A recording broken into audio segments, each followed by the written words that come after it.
എല്ലാവർക്കും വിഷു ആശംസകൾ. കണ്ണൻ ആൻഡ് ഉണ്ണി വ്ലോഗിലേക്ക് സ്വാഗതം. ഇന്നത്തെ വിഷു സ്പെഷ്യൽ പായസം ഉണ്ടാക്കുന്ന ഒന്ന് കണ്ടാലോ?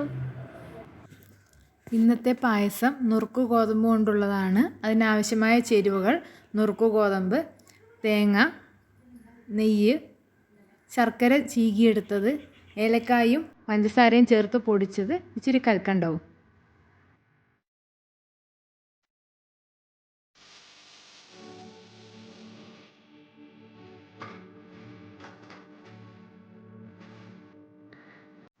ചിരകിയ തേങ്ങയിൽ നിന്നും 1-ാം പാൽ, 2-ാം പാൽ, 3-ാം പാൽ എന്നിവ എടുത്തു വെക്കുന്നു.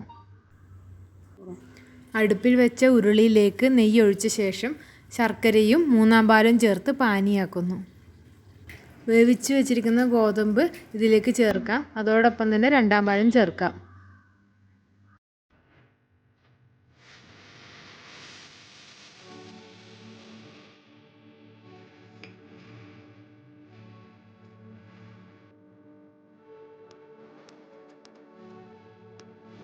പായസം വെന്ത് കുറുകിയതിന് ശേഷം അടുപ്പിൽ നിന്ന് മാറ്റി തേങ്ങയുടെ 3-ാം പാലും ഏലക്കായും പഞ്ചസാരയും പൊടിച്ചതും അതോടൊപ്പം കൽക്കണ്ടവും ചേർക്കാം.